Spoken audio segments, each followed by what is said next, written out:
Paramhans परिव्राजकाचार्य अष्टोत्तर Shri श्रीमधेश divine grace अभय चरणारविंद भक्ति वेदांत स्वामी श्रील प्रभुपाद की जय।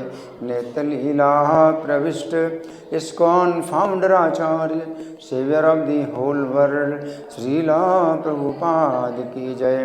नामाचार्य हरिदास ठाकुर की जय।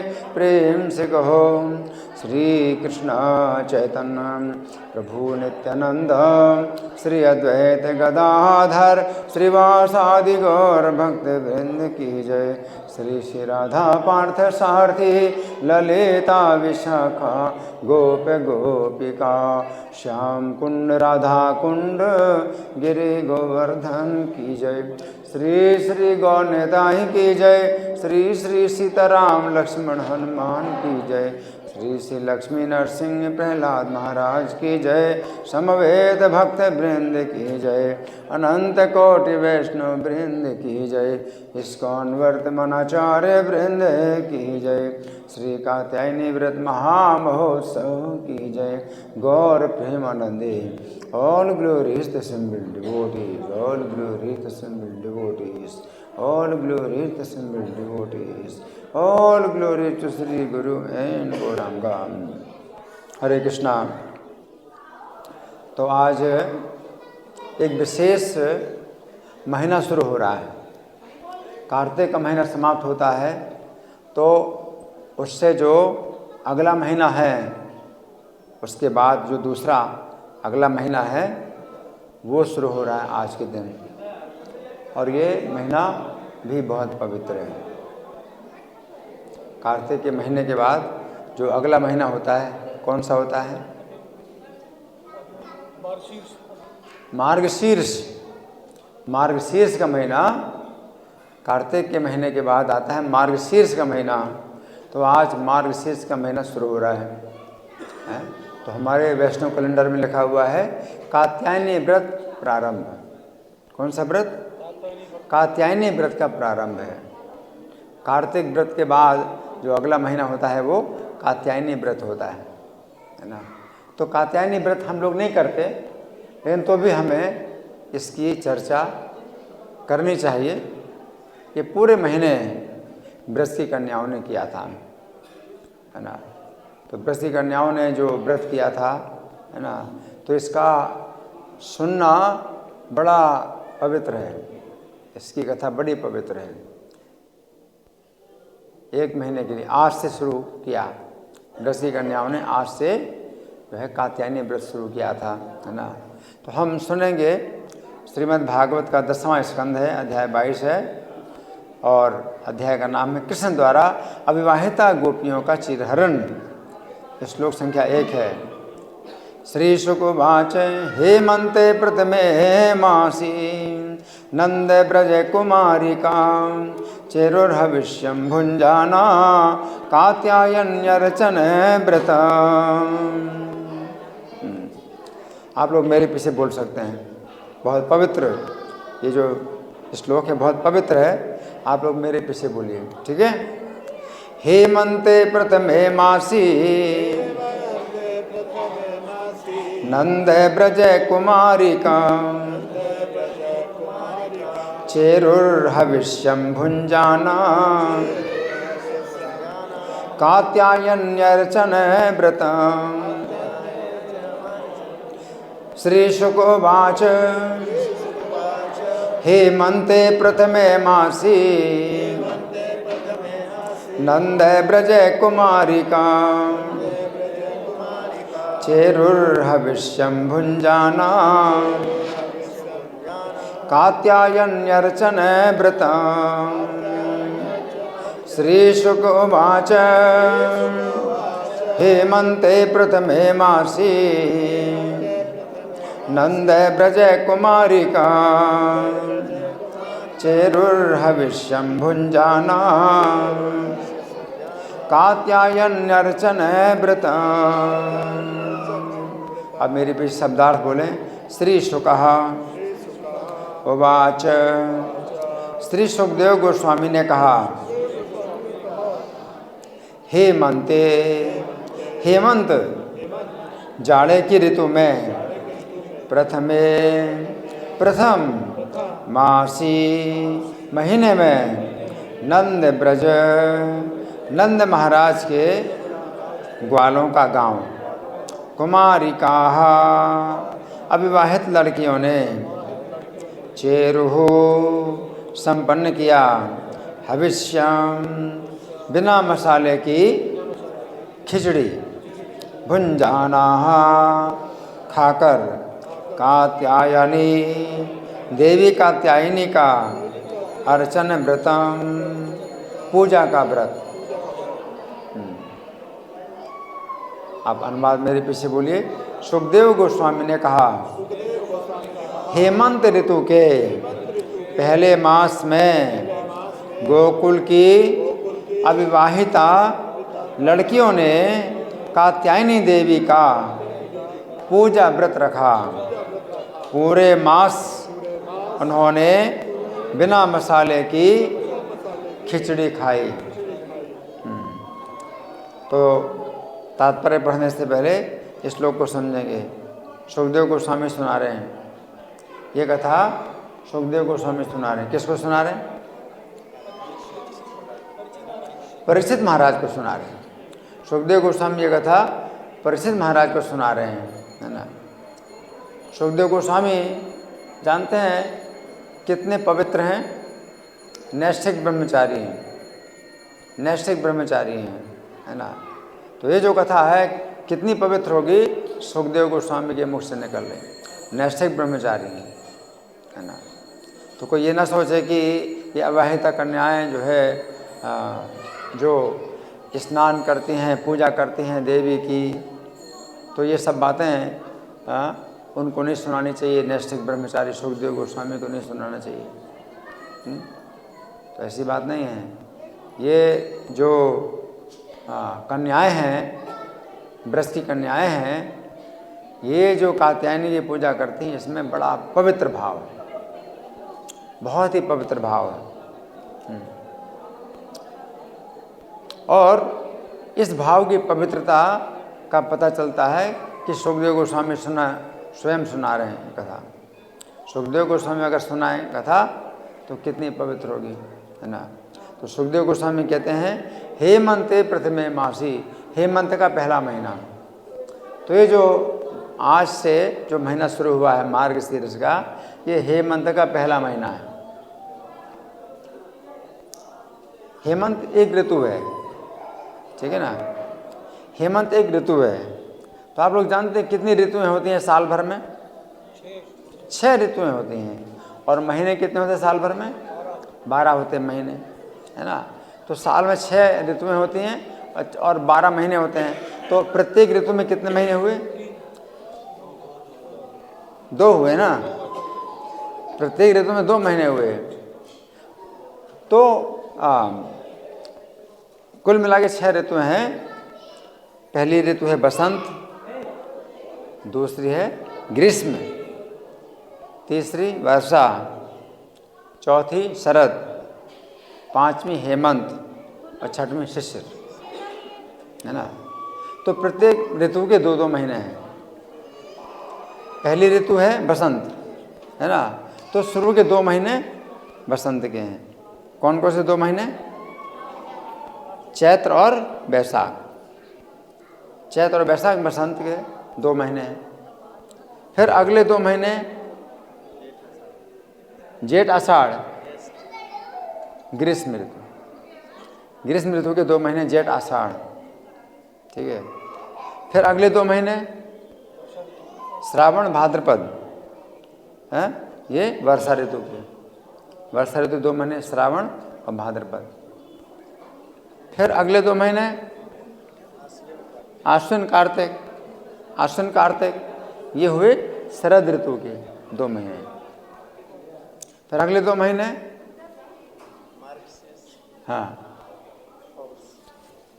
हाँ मार्गशीर्ष और पौष, ये हुए हेमंत ऋतु के। फिर अगले 2 महीने माघ फाल्गुन, ये 2 महीने हुए शिशिर ऋतु के, शिशिर ऋतु, है ना। तो 6 ऋतुओं में से ये जो ऋतु है ये कितने नंबर की है? हेमंत ऋतु। 6 ऋतु हैं ना, साल भर में 6 ऋतु हैं, तो कौन से नंबर के है ये हेमंत ऋतु? 5वें नंबर के हेमंत ऋतु। हेमंत ऋतु का जो पहला महीना है वो आज से शुरू हुआ है, मार्गशीर्ष, है ना। तो सुखदेव गोस्वामी कहते हैं कि हेमंत का जो पहला महीना है इसमें नंद व्रत की जो कुमारियां हैं चेरुर हविष्यम भुजाना, तो उन्होंने व्रत किया। और ये व्रत किस प्रकार का व्रत है?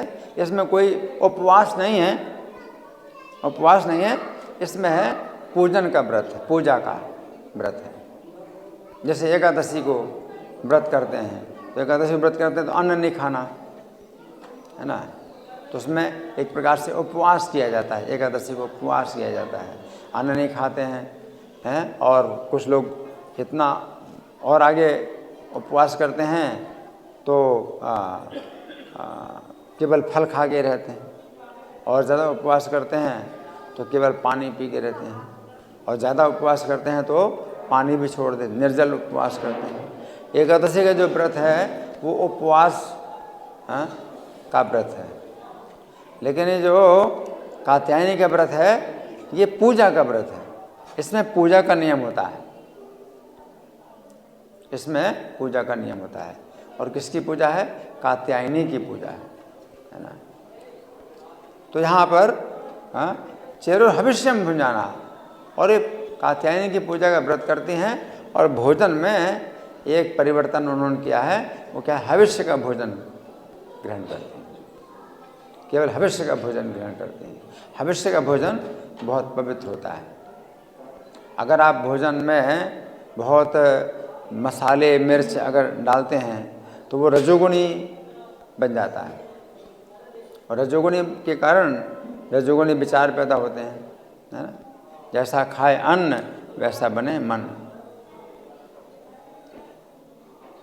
तो इस कात्यायनी व्रत में जो व्रत की कुमारियां हैं ये कात्यायनी की पूजा का व्रत करती हैं और हविष्य का भोजन करके ही करती हैं।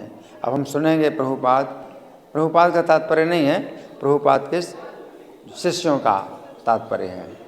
हेमंत शब्द मार्गशीर्ष मास का सूचक है, जो पाश्चात्य कैलेंडर के अनुसार लगभग मध्य नवंबर से मध्य दिसंबर तक का समय है। तो ये हमेशा जरूरी नहीं कि ये जो महीना है मार्गशीर्ष का नवंबर के बीच से शुरू हो। जैसे आज से शुरू हो रहा है, ये जो मार्गशीर्ष का महीना आज से शुरू हो रहा है। आज कितनी तारीख है? 28 नवंबर है।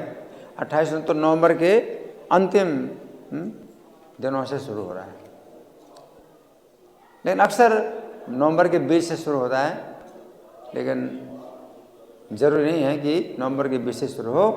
तो ये मार्गशीर्ष का महीना है और हेमंत ऋतु का पहला महीना है ना। आगे श्रील प्रभुपाद ने भगवान श्री कृष्ण भाग 1 अध्याय 22 में टीका की है कि सर्वप्रथम गोपियों ने हविष्यान्न खाया, है ना। तो सबसे पहले क्या है कि उन्होंने हविष्यान्न खा करके व्रत किया, है ना। तो हविष्यान्न जो है इतना पवित्र भोजन होता है कि इसको खाने से जो है हमेशा दिमाग में पवित्र विचार आते हैं, पवित्र विचार आते हैं, है ना। अगर आप जो है अपवित्र भोजन करते हैं तो अपवित्र विचार आते हैं मन में, है ना। जैसे एक घटना बताई जाती है कि एक जेल का जो है एक कैदी था। तो वो जो कैदी था जेल के अंदर था, तो वो जेल में क्यों रखा गया था? उसने अपनी माता की हत्या की थी। उसने अपनी माता की हत्या की थी। क्यों हत्या की थी? वो मकान पर अधिकार जमाने के लिए अपनी माता की हत्या की थी। और जो माता थी उसकी, तो वो जो है स्नान करके धूप में अपने बालों को सुखा रही थी, और ये जो है उसके हाथ को खींच करके कमरे के अंदर लाया और चाकू से छाती में जो है मार मार करके अपनी माँ की हत्या कर दी। अब ये जेल के अंदर बंद था, और जो जेलर था तो उसकी माता जी जो है किसी काम से चली गई, तो उसको भोजन जो है बनवाना था। तो इस आदमी से उसने भोजन बनवाया। किस आदमी से? जिसने अपनी माता की हत्या की थी, उस आदमी से भोजन बनवाया और खाया। तो उसके हाथ का बना हुआ भोजन खाया था।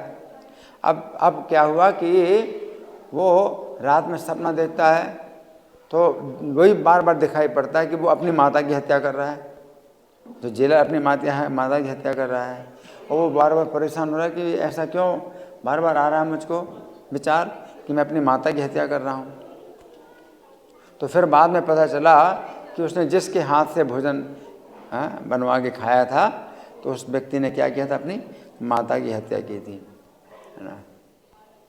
तो इस तरह से जो है हम लोग भी जो भोजन ग्रहण करते हैं, तो ऐसे व्यक्ति के हाथ से अगर ग्रहण करेंगे जिसके विचार दूषित हैं, तो उसके जो दूषित विचार है वो उस अन्न में आ जाते हैं जब पकाता है। जो व्यक्ति अन्न पकाता है ना, रसोईया, उसके दिमाग में अगर कोई विचार आते हैं, दूषित विचार आते हैं, तो विचार उस अन्न में चले जाते हैं, और जो खाएगा उसके मन में भी उसी प्रकार के विचार आएंगे। इसलिए हम लोगों को जो है अपने खान पान में बहुत ध्यान रखना पड़ता है। तो हमारे मंदिर में जो है क्या होता है कि हमेशा कीर्तन होता है, भगवान के नामों का कीर्तन होता है, कथा कीर्तन होती है ना। तो जो रसोई लोग होते हैं तो भी कथा कीर्तन सुनते रहते हैं, और वो जब भोजन बनाते हैं तो कथा कीर्तन सुनते रहते हैं, तो गंदे विचार आते नहीं। तो भोजन बनाते समय, पकाते समय विशेष रूप से रसोइयों के दिमाग में अगर गंदे विचार आएंगे तो उसमें भोजन में चले जाएंगे, और जो भी खाएगा उसके अंदर भी गंदे विचार आएंगे, है ना। तो सबसे अच्छा यही तरीका है कि रसोई में जो भी व्यक्ति काम कर रहा है तो वो सुनता रहे। क्या, कोई प्रवचन लगा दो, वो प्रवचन सुनेगा, या कीर्तन लगा दो तो कान में प्रवचन सुनते रहे, कीर्तन सुनता रहे और भोजन बनाए। तो फिर वो भोजन जो है भगवान को भोग लगता है तो और पवित्र हो जाता है। तो जो कात्यायनी व्रत करने वाली जो गोपियां हैं, तो ये जो है हविष्यान्न खाती हैं। हविष्यान्न खा करके जो है हविष्यान्न का भोजन करती हैं, और कृष्ण की प्राप्ति के लिए वो कात्यायनी की पूजा करती हैं। यहाँ प्रभुपाद लिख रहे हैं, प्रभुपाद ने तात्पर्य में लिखा है, यह हविष्यान्न एक प्रकार का भोजन है जो मूंग की दाल और चावल को एक साथ पकाकर तैयार किया जाता है, जिसमें हल्दी या कोई मसाला नहीं डाला जाता। वैदिक आदेशानुसार इस तरह का भोजन किसी अनुष्ठान को करने के पूर्व शरीर शुद्ध हेतु किया जाता है। तो यहाँ पर इतने ही प्रभुपाद ये तात्पर्य दिया गया है। तो अब हम समझेंगे कि कात्यायनी का मतलब क्या है। कात्यायनी देवी जो है ये एक देवी हैं, शक्ति हैं, और भगवान की शक्ति है। जो वैष्णव लोग होते हैं, हम लोग कौन हैं? वैष्णव हैं। 3 प्रकार के लोग होते हैं जो धार्मिक हैं। तो एक होते हैं वैष्णव हैं, हम लोग वैष्णव हैं। दूसरे प्रकार के होते हैं शैव, है ना, और तीसरे प्रकार के होते हैं शाक्त ना। पहले प्रकार के वैष्णव, दूसरे प्रकार के शैव, तीसरे प्रकार के शाक्त हैं। तो वैष्णव का मतलब है जो भगवान विष्णु या उनके जो है जितने अवतार हैं, रूप हैं, तो उनको ही सर्वोच्च मानते हैं। तो ये हमारे जो है जितने मंदिर, इस्कॉन के जितने मंदिर हैं, ये सब जो है क्या हैं? ये विष्णु मंदिर हैं, विष्णु मंदिर हैं। विष्णु तत्व की पूजा होती है। जैसे सीताराम लक्ष्मण हनुमान, तो सीता देवी की पूजा अलग से नहीं हम करते हैं कि देवी की पूजा कर रहा हूँ, नहीं, विष्णु की पूजा करते हैं, राम की पूजा करते हैं, लक्ष्मण उनकी सेवा में है, सीता जी उनकी सेवा में है। और यहाँ पर श्री कृष्ण है तो उनकी पूजा करते हैं। राधा रानी श्री कृष्ण के साथ हैं, राधा रानी के अलग से पूजा नहीं करते, है ना। यहाँ पर गौर निताई है ना। तो ये जो है भगवान है ना। तो ये विष्णु मंदिर हैं। तो जो वैष्णव लोग होते हैं वो विष्णु को सर्वोच्च मानते हैं, और जो शैव होते हैं वो शिव जी को सर्वोच्च मानते हैं, और शिव जी के मंदिर में जो है शिव जी की पूजा करते हैं, है ना। तो शिव जी को सर्वोच्च मानते हैं। और जो शाक्त होते हैं वो शक्ति को सर्वोच्च मानते हैं। शक्ति का मतलब दुर्गा की पूजा करेंगे, काली की पूजा करेंगे, है ना, कन्याकुमारी हैं, है ना, और ईशानी, शारदा, अनेक नाम हैं देवी के। तो देवी को सर्वोच्च मानते हैं। ऐसे 3 प्रकार के लोग होते हैं। लेकिन यहाँ जो वृश्ची कन्याएं हैं तो लगता तो ऐसा है कि ये भी शाक्त हैं तो देवी की पूजा कर रहे हैं, कात्यायनी की पूजा कर रहे हैं, तो ऐसा लगता है कि ये जो है देवी की पूजा कर रहे हैं। लेकिन वास्तव में ये कृष्ण की प्राप्ति के लिए कर रहे हैं। और कृष्ण की प्राप्ति के लिए कर रहे हैं तो ये जो है वास्तव में देवी की पूजा नहीं कर रहे हैं, बल्कि कृष्ण की ही पूजा कर रहे हैं। कृष्ण को प्राप्त करने के लिए देवी की पूजा कर रहे हैं। इसलिए बहुत अंतर है। जितने शाक्त लोग होते हैं तो ये देवी की पूजा करते हैं, तो किस भावना से देवी की पूजा करते हैं कि उनको भौतिक कामनाएं प्राप्त हों, है ना, भौतिक कामनाएं, अच्छा घर प्राप्त हो, अच्छी पत्नी है और धन संपत्ति है ना, जीवन की सुविधाएं प्राप्त हों। तो ये जब उनकी कामनाएं होती हैं और वो देवी को जो है इस प्रकार से मानते हैं, है ना। लेकिन जो वैष्णव हैं तो उनका ज्ञान जो है सर्वोच्च ज्ञान होता है, उनके पास सर्वोच्च ज्ञान होता है ना। तो ये नहीं सोचते कि भाई इस संसार में हमें ये सब सुख की सुविधाएं चाहिए, वो नहीं सोचते हैं। इस जीवन में अगर हमें कुछ तपस्या करनी पड़े तो तपस्या करेंगे, लेकिन अगले जीवन को सुधारना।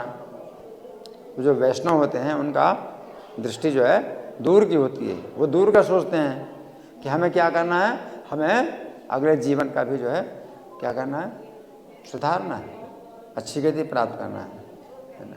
तो क्या फ़ायदा कि अगर इस जीवन में हम मान लीजिए भारत के प्रधानमंत्री बन गए, भारत के प्रधानमंत्री बन गए, है ना, लेकिन अगले जीवन में मान लो कुत्ता का शरीर मिल जाए तो क्या फ़ायदा, है ना। तो इसलिए हम जो है जन्म जन्म के लिए जो है अपना क्या है कि कल्याण करें। हम जन्म जन्म के अपना कल्याण करें कि आगे कभी भी हमें ये दुख, संसार के दुख ना भोगने पड़े या जन्म मरण का कष्ट ना भोगना पड़े। तो जो वैष्णव होते हैं वो उनकी दृष्टि जो है इतनी दूर की होती है। जो शैव होते हैं तो शिव जी की पूजा करते हैं, तो शिव जी की भी पूजा करते हैं तो उनके अंदर भी वही भौतिक कामनाएं होती हैं। तो कुछ शक्ति पाना चाहते हैं और धन संपत्ति, ऐश्वर्य, सुख, ये सब पाना चाहते हैं। लेकिन जो वैष्णव होते हैं तो वो जो है इस शरीर से ऊपर उठ कर के अपना कल्याण सोचते हैं कि इस शरीर में ही जो है हमारा कल्याण सीमित नहीं है। इस शरीर को छोड़ने के बाद हम अगला जीवन या अगला शरीर प्राप्त करेंगे तो उसमें भी हमारी रक्षा होनी चाहिए। तो जो वैष्णव लोग होते हैं वो देवी की पूजा नहीं करते, शंकर जी की पूजा नहीं करते। सम्मान करते हैं, देवी का सम्मान करते हैं, शंकर जी का सम्मान करते हैं, लेकिन पूजा किसी करते हैं, कृष्ण की करते हैं पूजा। कृष्ण की करेंगे, राधा कृष्ण की करेंगे, नारायण की करेंगे या लक्ष्मी नारायण की करेंगे, राम की करेंगे या सीताराम की करेंगे। तो इनकी पूजा करते हैं, है ना। और इनकी पूजा करने से जितने देवता उनकी अपने आप पूजा हो जाती है, कोई ज़रूरत नहीं अलग से पूजा करने की। जितने भी देवता हैं उनकी अलग से पूजा करने की ज़रूरत नहीं है, उनकी पूजा अपने आप हो जाती है। क्योंकि इनके जो है शरीर में सब देवता निवास करते हैं। भगवान के जो है विष्णु के शरीर में सभी देवता निवास करते हैं। जैसे कि वृक्ष की जड़ में अगर आप जल डालते हैं तो वृक्ष के सब शाखाओं में और पत्तियों में पानी अपने आप पहुंच जाता है। अलग से आपको जो है किसी वृक्ष की पत्ती में पानी देने की ज़रूरत नहीं है, आप केवल जड़ में पानी डालते हैं और वृक्ष की सब शाखाओं में और पत्तियों में पानी पहुंच जाता है। तो उसी प्रकार से आपको जो है किसी भी देवता की या शंकर जी की या देवी की पूजा करने की ज़रूरत नहीं है। अगर भगवान की हम पूजा करते हैं तो सबकी पूजा हो जाती है ना। तो ये जो कात्यायनी देवी हैं, ये कात्यायन मुनि के तेज से प्रकट हुई थी। कात्यायन मुनि के तेज से प्रकट हुई, इसलिए इनका नाम कात्यायनी है। जैसे कि जनक महाराज की पुत्री को क्या कहते हैं? जानकी। जानकी का मतलब ये है कि जनक की कन्या है। उसी प्रकार से कात्यायनी का मतलब है कात्यायन मुनि की कन्या है। कात्यायन मुनि एक बहुत बड़े तपस्वी मुनि थे और जितने भी देवता थे वो सब उन ऋषि के आश्रम में आए। और शुंभ निशुंभ नाम के जो असुर थे वो जो है देवताओं को बहुत तंग कर रहे थे हैं। अब शुंभ निशुंभ हो या महिषासुर जो भी हो, कोई असुर था जो देवताओं को बहुत तंग कर रहा था। तो सब देवता लोग जो है कात्यायन मुनि के आश्रम में आए और कात्यायन मुनि को बताया है कि ये सब जो है असुर बहुत तंग कर रहे हैं। तो कात्यायन मुनि के शरीर से एक तेज निकला और वो तेज आकाश में ठहर गया और सब देवताओं ने भी अपना अपना तेज उसमें मिलाया। तो वो तेज जो है फिर जो है एक देवी का रूप बन गया, एक देवी बन गई, है ना। तो चूँकि कात्यायन मुनि का वो तेज था, उसी से ही देवी प्रकट हुई।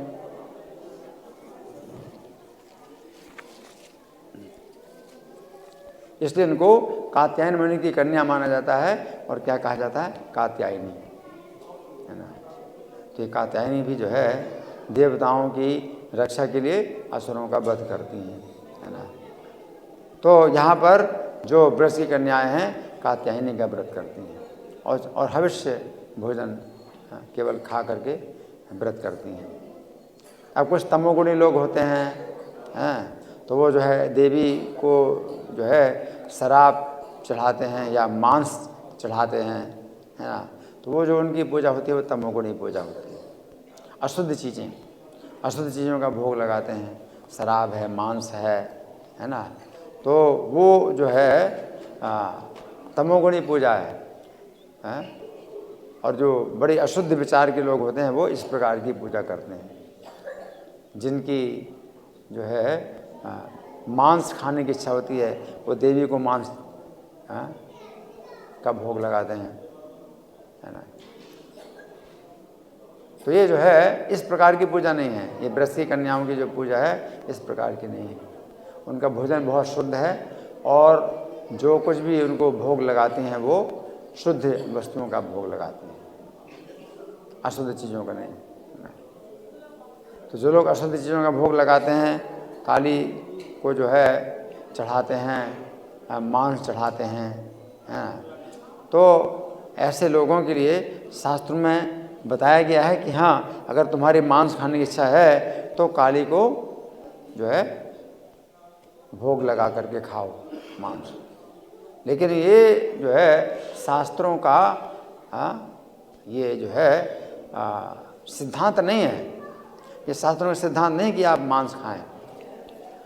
लेकिन अगर आपकी मांस खाने की इच्छा है तो आपकी मांस खाने की इच्छा को नियंत्रित करने के लिए ये कहा जाता है कि काली के सामने एक बकरे की जो है आप बलि दीजिए, अपने हाथ से बकरे की बलि दीजिए और उसमें आपको वो मंत्र भी बोलना है, माम सह भक्ष्यति, माम सह भक्ष्यति।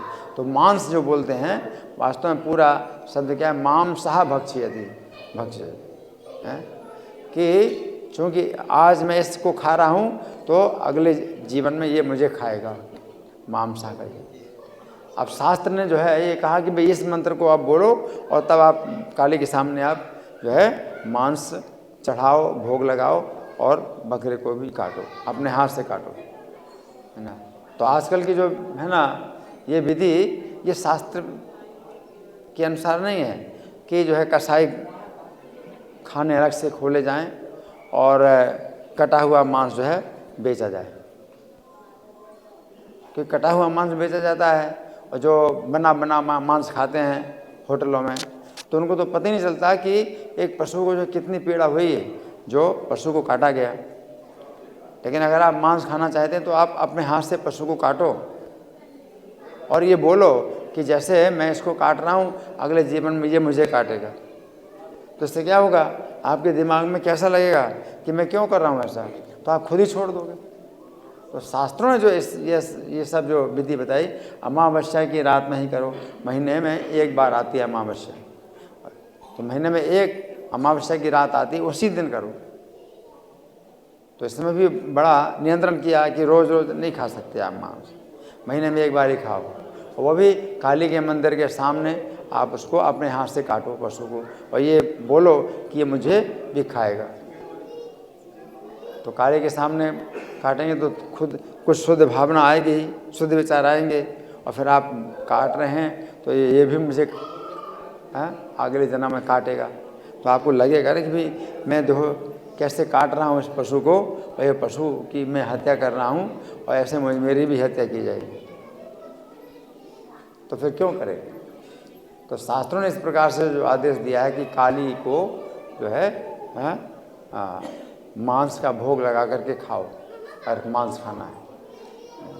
तो शास्त्रों का जो सिद्धांत यही है कि ना खाएं, मांस ना खाएं, और मांस जो है खाने से आपकी चेतना भी अपवित्र होती है, और आपका जो है बहुत जीवन में जो है पाप बनता है, बहुत बड़ा पाप बनता है।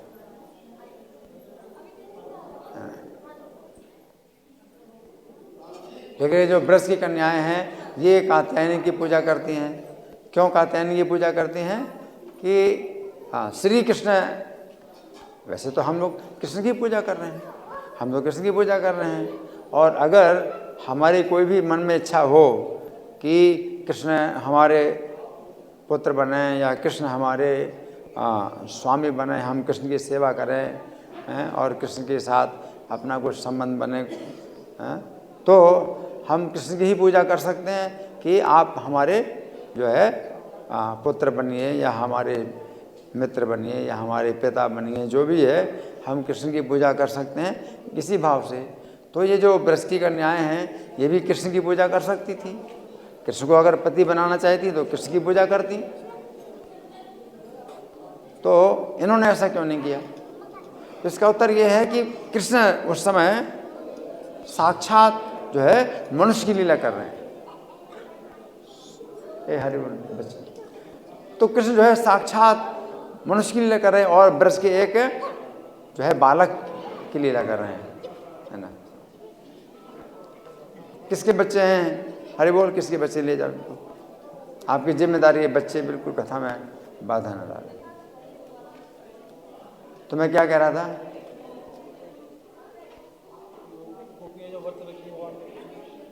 तो कृष्ण जो कि मनुष्य लीला कर रहे हैं, तो कृष्ण भी नहीं चाहते कि उनकी पूजा करें कोई। अभी तो भगवान कृष्ण अर्चा विग्रह के रूप में प्रकट हो गए हैं, और मंदिर भी बने हैं, तो हम कृष्ण की पूजा कर रहे हैं। लेकिन जिस समय भगवान कृष्ण जो है स्वयं मौजूद थे, और ब्रज में एक बालक के लीला कर रहे हैं, तो उस समय कृष्ण की कोई मंदिर थोड़ी थी कि कोई कृष्ण की पूजा करे।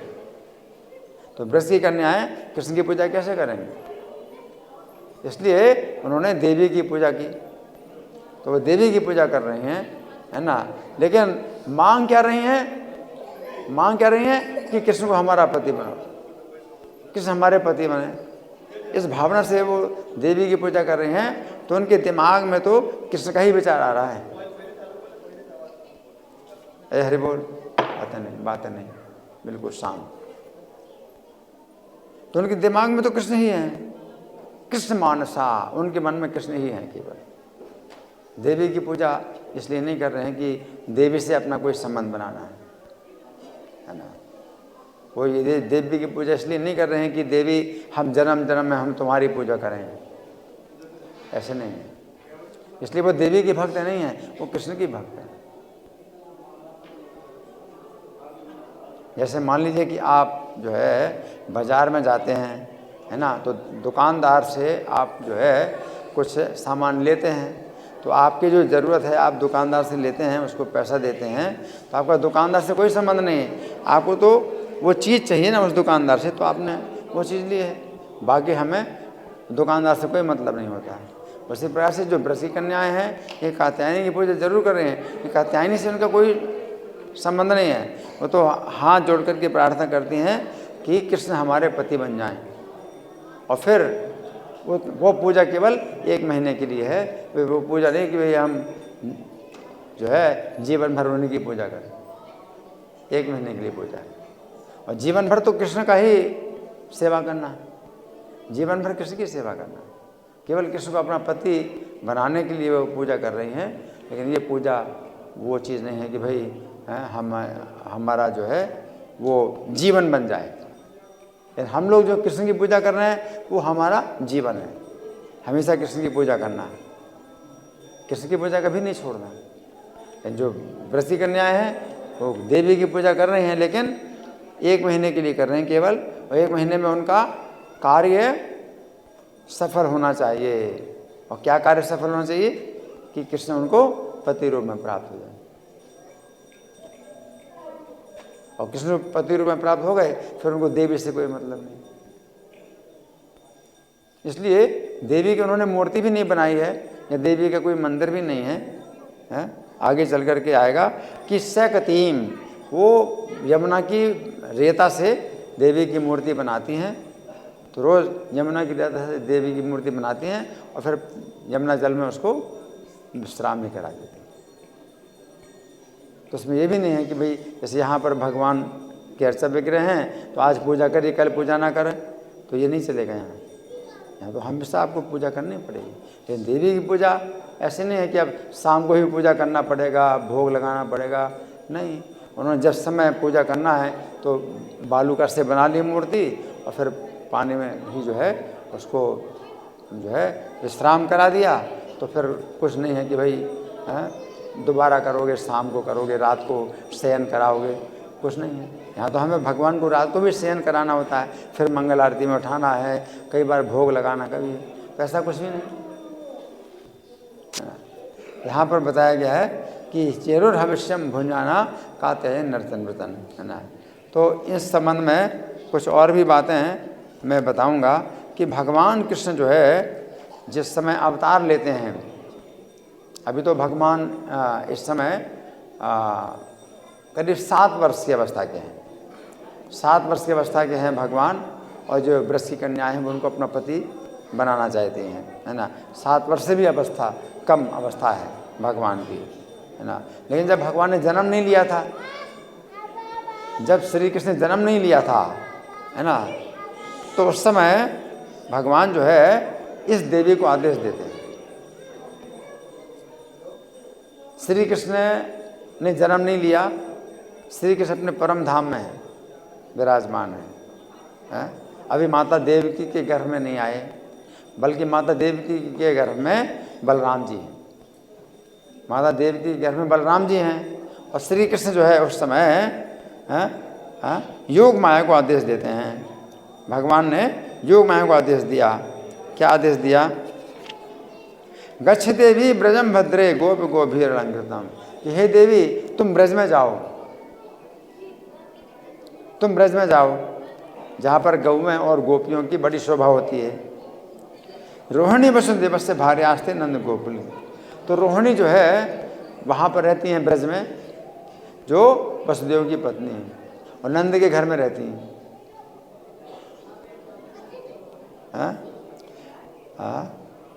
देवक्या जठरे गर्भम से साख्यम धाम मामकम, तो देवकी के गर्भ में जो मेरे बड़े भाई बलराम जी हैं अभी, है ना, तत्सन्कृष्य रोहिण्या उदरे सन्निवेश है, उनको वहाँ से निकाल करके रोहिणी के उदर में डाल दो। भगवान ने आदेश दिया योग माया को कि देवकी मथुरा में है, कंस के कारागार में है, और देवकी के गर्भ में जो बलराम जी हमारे बड़े भाई हैं उनको आप क्या करो, उनके गर्भ से निकाल करके डाल दो। कहाँ? रोहिणी के गर्भ में डाल दो, है ना।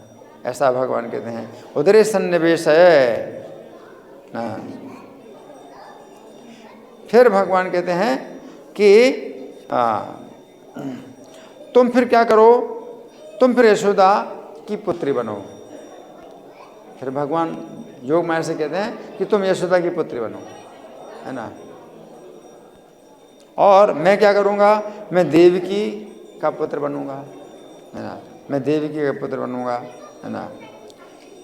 अर्चिष्यन्ते मनुष्यास्त्वां सर्व काम वरेश्वरीम, और इसका पुरस्कार मैं दूंगा आपको। जैसे आप जो है किसी से कुछ काम कराते हो तो हम कुछ प्रसाद देते हैं, कुछ ना कुछ पुरस्कार देते हैं ना कि भी है ना। तो ये होता अदला बदली होती है कि आपने कुछ काम किया मेरा, तो मैं आपको कुछ जो है बदले में पुरस्कार दूंगा। तो देवी तो कृष्ण की शक्ति है, देवी को वैसे कुछ नहीं लेना भगवान से, वो भगवान की आज्ञा का पालन करने में ही अपना जीवन समर्पित है उनका। तो देवी जो है भगवान के आदेश के अनुसार तो कार्य करने के लिए तैयार होती हैं, लेकिन भगवान जो है अपनी तरफ से वर देते हैं कि तुम मेरा इतना काम करो। छोटा सा काम है, छोटा सा काम है। क्या काम है कि देवकी के गर्भ में जो बलराम जी हैं उनको रोहिणी के गर्भ में डाल दो। लेकिन हमारे लिए तो ये काम असंभव है, ऐसा नहीं हो सकता है।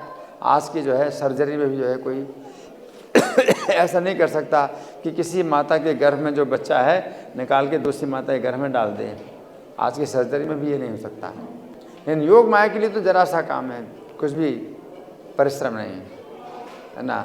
देवती गर्भ में बलराम जी हैं, उनको जो है रोहिणी गर्भ में डाल दें, है ना। लेकिन भगवान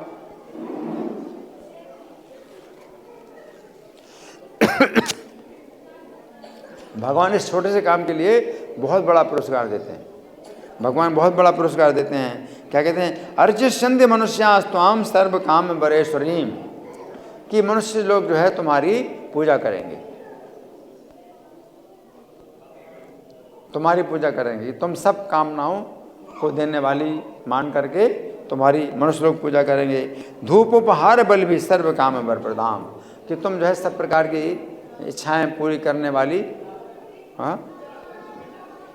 समझ करके तुम्हारी जो है अनेक प्रकार की सामग्रियों से पूजा करेंगे, है ना। तो तात्पर्य में प्रभुपाद लिखते हैं, जैसा कि भगवद गीता 7:20 में कहा गया है, कामस्तैते हृदयाना प्रबध्यन्ते देवता, जिनके मन भौतिक इच्छाओं से विकृत हो चुके हैं वे देवताओं की शरण में जाते हैं, है ना। तो यहाँ पर भगवान के मनुष्य लोग तुम्हारी पूजा करेंगे। तो कैसे मनुष्य लोग पूजा करेंगे, जिनकी कामनाएं, जिनका मन जो है जिनका ज्ञान है वो कामनाओं के द्वारा हरण हो गया, भौतिक कामनाओं के द्वारा हरण हो गया। तो जिनका ज्ञान भौतिक कामनाओं के द्वारा हरण हो गया, मतलब वो सोचते हैं इस जीवन में हम जो है ये चीज़ पालें तो हम सुखी हो जाएंगे। लेकिन होगा क्या, ये जीवन भी समाप्त होगा और सब छोड़ के जाना पड़ेगा। तो अगला जीवन क्या होगा, कोई नहीं सोचता। तो ज्ञान उनका हरण है। इतने में ही वो सोचते हैं कि बस मेरा जो है मतलब सब कुछ मिल गया मुझे।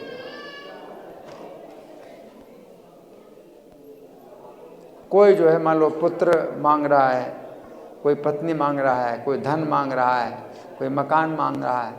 चाहे पुत्र मिले, चाहे धन मिले, चाहे पत्नी मिले, चाहे मकान मिले, कुछ भी मिले, लेकिन सब तो छोड़ना पड़ेगा, है ना। आगे चलकर और फिर हम कहाँ जाएंगे उसकी चिंता ना करके केवल इतनी में ही जो है कोई व्यक्ति संतुष्ट होना चाहता है कि मुझे बस ये मिल जाए, बस हो गया मेरा काम हो गया। अज्ञान, तो उनका ज्ञान हरण हो चुका है भौतिक कामनाओं के द्वारा। जैसे पशु होता है, तो पशु जो है अभी भोजन कर लेता है तो वो जो है संतुष्ट हो जाता है कि बस मेरा काम हो गया। और जब भूख लगेगी तब फिर भोजन ढूंढेगा। तो उसके पास जो है इतना ज्ञान नहीं है कि अभी मैंने खा लिया तो आगे फिर जो है भूख लगेगी तो क्या खाऊंगा। जब भूख लगती तो फिर भोजन ढूंढता है। उसी प्रकार से पशुओं की चेतना जैसी जो मनुष्य होते हैं वो इस जीवन में ही केवल सोचते हैं कि हम सुखी हो जाएं और हमारा सब काम हो गया। अगले जीवन की सोचते हैं, अगला जीवन कहाँ होगा, क्या होगा, कहाँ जाएंगे। तो ये ज्ञान हरण हो गया उनका।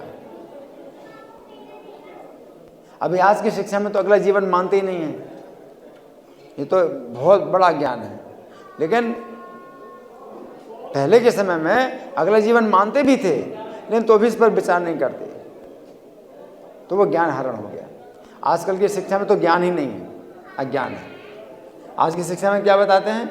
अगला जीवन नहीं है, बस खाओ पियो मौज करो और अगला जीवन है ही नहीं। ये आज की शिक्षा में तो पूरा ज्ञान है।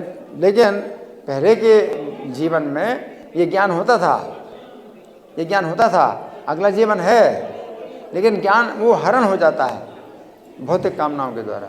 बस अच्छी पत्नी मिल जाए, धन संपत्ति मिल जाए, बढ़िया मकान मिल जाए, बच्चे आ जाए, बस हो गया, हमारा सब काम हो गया, है ना। तो ज्ञान हरण हो गया है ना। तो ऐसे लोग जो है देवताओं की शरण में जाते हैं, लेकिन हम लोग जो है देवताओं की शरण में नहीं जाते।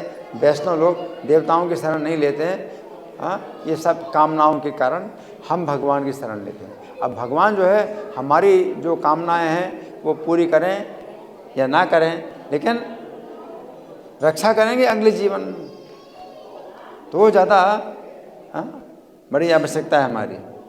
इस जीवन में हमारी जो है बहुत सी जो है ख्वाहिश है, इच्छाएं हैं कि ये मिल जाए वो मिल जाए, लेकिन उससे भी ज़्यादा हमारी आवश्यकता है क्या?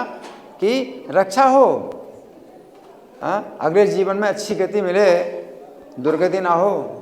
तो ये हमारी जो है ज़्यादा आवश्यकता है।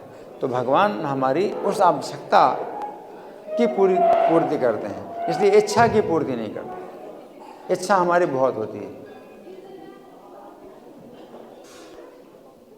तो एक होती आवश्यकता, दूसरी इच्छा होती है। आवश्यकता जैसे भोजन की आवश्यकता है, भोजन की आवश्यकता है ना। लेकिन जो है जो बहुत बड़ा टीवी लेना है, ये है, वो सब इच्छाएं हैं। इच्छा पूरी ना हो तो भी काम चलेगा। आवश्यकता की पूर्ति नहीं होगी तो परेशानी हो जाएगी। तो भगवान आवश्यकता की पूर्ति करते हैं, इच्छा की पूर्ति नहीं करते। जो देवता लोग हैं इच्छाओं की पूर्ति करते हैं, आवश्यकताओं की पूर्ति नहीं करते। देवताओं के द्वारा आपको वरदान प्राप्त हो जाएंगे, मुझे ये शक्ति मिल जाए, मुझे ये संपत्ति मिल जाए, मुझे इतना है मान सम्मान मिल जाए, ये मिल जाए। लेकिन वो सब जो है आवश्यकता नहीं है, केवल इच्छा है। और इच्छा पूरी हो जाती है ना। और आगे चल कर के जो अगला जीवन मिलेगा उसमें ये सब चीज़ें जो है फिर नहीं रहेंगी और दुर्गति होगी। तो देवता लोग ये जिम्मेदारी नहीं लेते हैं कि अगले जीवन में आपकी कैसी गति होगी, अगले जीवन में आपकी कैसी गति होगी। देवता लोग इसकी जिम्मेदारी नहीं लेते। आपकी जो इच्छा है वो पूरी कर देंगे, लेकिन अगले जीवन की जो है वो जिम्मेदारी नहीं लेते हैं। लेकिन जो वैष्णव लोग होते हैं वो भगवान की पूजा करते हैं। इच्छा है और भगवान इच्छा हमारी पूरी करें, लेकिन ना करें तो भी आवश्यकता की तो पूरी करें, आवश्यकता पूरी करें। और आवश्यकता क्या है? जन्म जन्म में हमें रक्षा प्राप्त हो, है ना। जो जन्म मरण का जो कष्ट है वो हमारा दूर हो, आवश्यकता है। तो प्रत्येक जीव की आवश्यकता है कि भौतिक संसार में जन्म मरण बुढ़ापा बीमारी का जो बार बार कष्ट मिल रहा है, बार बार शरीर मिल रहा है, बार बार जन्म मिल रहा है, बार बार मरण हो रहा है। तो जीव तो नष्ट नहीं हो रहा है, लेकिन उसको जन्म और मरण का कष्ट मिल रहा है। तो प्रत्येक जीव की आवश्यकता है, प्रत्येक जीव की आवश्यकता है कि इस चक्र से छूटें। तो भगवान इस आवश्यकता को पूरी करेंगे, हमको इस चक्र से निकालेंगे। इच्छा पूरी ना करें तो चलेगा, आवश्यकता की पूरी करें। तो यहाँ पर बताया कि देवी की जो पूजा करने वाले हैं वो ऐसे हैं। लेकिन जो गोपियाँ हैं, ब्रज की कन्याएँ हैं, वो कृष्ण को अगर अपना पति बनाना चाहती हैं तो उसकी तो पूरी आवश्यकता सब पूरी हो जाएंगी। और कृष्ण पति बन गए तो फिर जन्म मरण का कष्ट कहाँ से? जन्म मरण का कष्ट तो अपने आप ही दूर हो गया। वो तो बहुत ऊंची बात है। हम कृष्ण से अगर अपनी ये इस आवश्यकता पूरी करना चाहते, जन्म मरण से छुड़ाओ, तो ये जो है मतलब बहुत ज़्यादा ये प्रशंसा की बात नहीं है। प्रशंसा की बात यह है कि गोपियाँ जो है कृष्ण को अपना पति बनाना चाहती हैं। अगर कृष्ण को पति बन गए तो जन्म मरण का फिर की समस्या ही क्या है?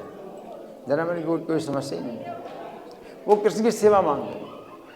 अब इन कन्याओं का जो भाव है वो ऐसा भाव नहीं जो भौतिक संसार में होता है। बात है नहीं।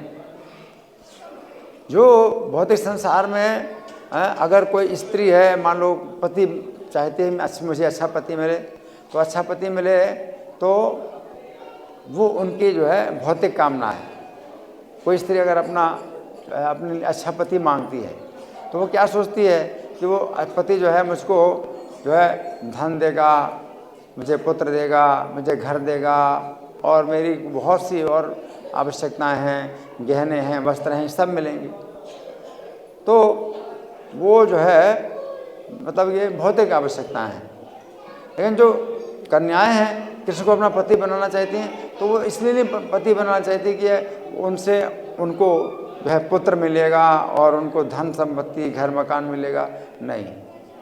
केवल कृष्ण को पति बनाना चाहती है कृष्ण की सेवा करने के लिए, और कोई उनकी कामना नहीं। तो ये बड़ी ऊंची बात है। ब्रज की कन्याओं का जो भाव है बहुत ऊंचा है। वो कृष्ण को पति रूप में प्राप्त कर लेंगी तो सब कुछ उनका जो है फिर पूरा हो जाएगा। लेकिन कोई स्त्री को जो है पति प्राप्त हो जाता है तो पहले तो वो सोचती है मुझे पति मिल जाए।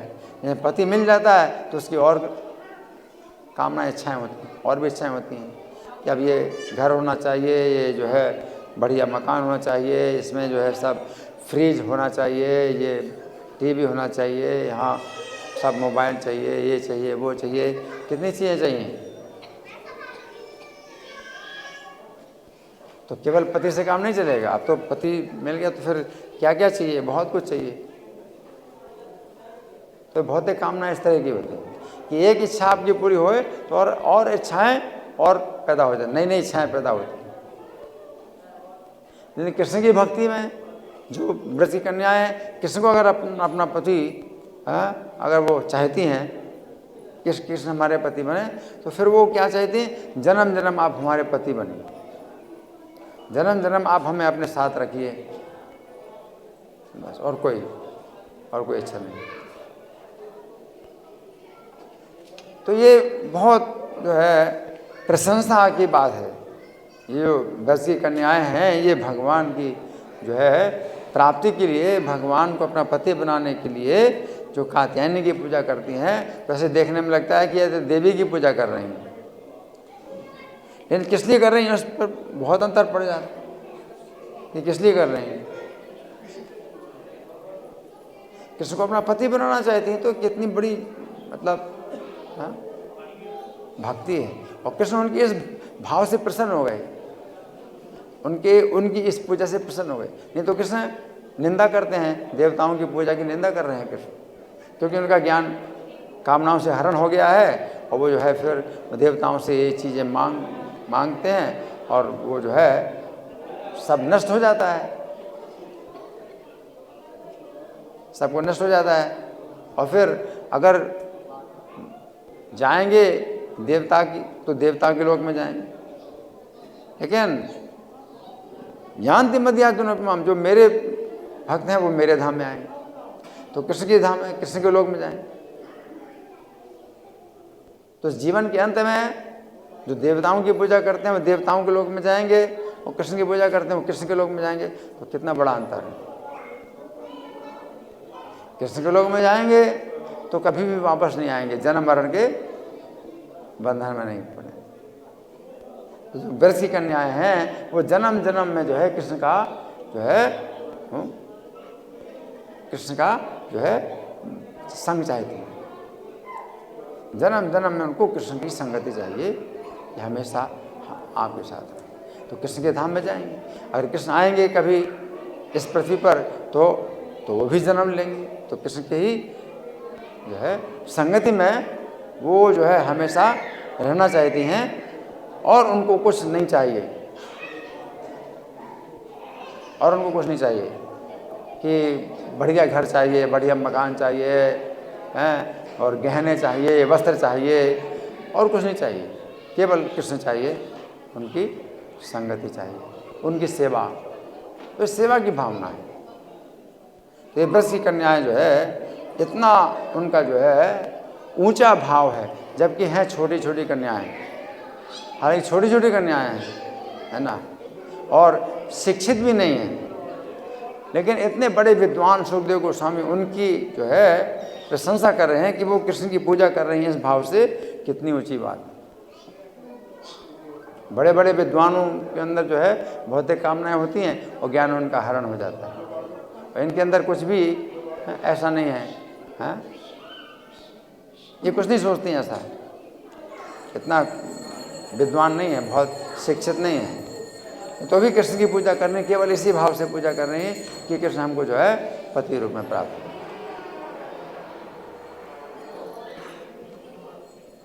तो इस प्रकार से जो है इनकी पूजा की जो भावना है, तो इसके कारण इनका जो है बहुत सम्मान है, ब्रज की कन्याओं का बहुत सम्मान है कि पूजा की भावना ऐसी है ना। ऐसी भावना कृष्ण के साथ ही हो सकती है, और इस भौतिक संसार में किसी के साथ नहीं हो सकती, क्योंकि कृष्ण की पूजा से वो शरीर से ऊपर उठ जाते हैं, शरीर से ऊपर उठ जाते हैं, और फिर जो है उनको शरीर की जो है के संबंध में जो कष्ट है वो उनको नहीं लगते, शरीर से ऊपर उठ जाते हैं, तो शरीर के संबंध में जो कष्ट होते हैं वो उनको महसूस नहीं होते, शारीरिक कष्ट का। तो ये संभव नहीं है, किसी के साथ भी ऐसा जो भाव है वो संभव नहीं है कि कृष्ण की सेवा जैसी उनकी भावना है ऐसा किसी के साथ नहीं। बाकी भौतिक संसार में जो संबंध होते हैं वो सब अपना शोषण का संबंध होता है कि मुझे सुख मिले, ये कृष्ण को सुख पहुंचाना चाहते हैं और कृष्ण के सुख में अपना सुख मानते हैं।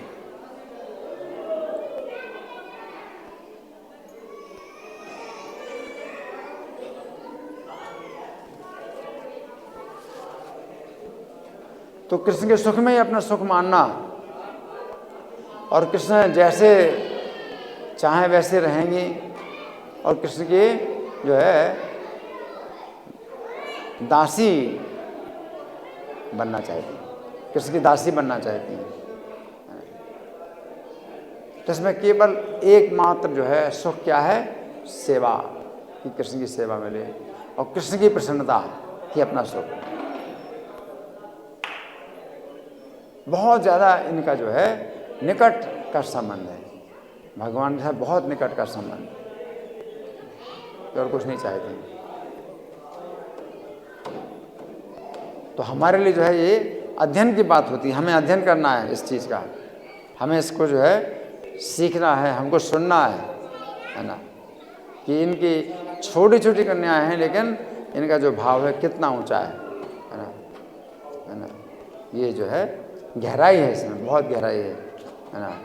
तो आज का जो है दिन कात्यायनी व्रत का है, आज के दिन इन कन्याओं ने कात्यायनी व्रत किया था। ठीक है, आप लोगों से कोई प्रश्न है, कोई चर्चा, या मैं प्रश्न करूं? मैं प्रश्न करूं? ठीक है, मैं प्रश्न कर रहा हूं, है ना। तो यहाँ पर बताया गया है कि हेमंत का पहला महीना, ये जो मार्गशीर्ष है, इसमें ब्रज की कन्याओं ने कात्यायनी का व्रत किया। तो ये जो मार्गशीर्ष महीना है, यही क्यों विशेष उन्होंने जो है किया, मार्गशीर्ष का जो महीना है इसमें ही उन्होंने क्यों विशेष पूजा की, इसका क्या कारण है? मार्गशीर्ष का महीना, गीता में भगवान कहते हैं मासाना मार्गशीर्षम, महीनों में मार्गशीर्ष, तो कृष्ण का महीना है, मार्गशीर्ष कृष्ण का महीना है। और मार्गशीर्ष से पहले का जो महीना है कार्तिक का, वो राधा रानी का महीना है। तो राधा का महीना आता है पहले कार्तिक, फिर कृष्ण का महीना होता है मार्गशीर्ष। जैसे राधा कृष्ण बोलते हैं ना, तो राधा का नाम पहले आता है, फिर कृष्ण का नाम आता है। उसी प्रकार से 12 महीनों में 2 महीने सबसे बढ़िया हैं, एक कार्तिक, दूसरा मार्गशीर्ष, एक राधा रानी का महीना, दूसरा कृष्ण का महीना। दोनों बहुत पवित्र हैं। लेकिन गीता में भगवान अपने मार्गशीर्ष महीने की बात करते हैं, कार्तिक के महीने की बात नहीं करते, क्योंकि गीता प्रारंभिक ज्ञान है। इसलिए राधा रानी का उसमें भगवान संकेत नहीं दे रहे हैं, अपना संकेत दे रहे हैं मार्गशीर्ष महीना। लेकिन हम लोग जो है क्या, राधा रानी के महीने को ज़्यादा जो है महत्व देते हैं, राधा रानी के महीने का ज़्यादा महत्व देते हैं, क्योंकि कृष्ण को राधा रानी का महीना ज़्यादा प्रिय है। कृष्ण का महीना है ये, है ना। तो गोपियाँ जो है कृष्ण को पति रूप में प्राप्त करने के लिए इस महीने में पूजा करती हैं।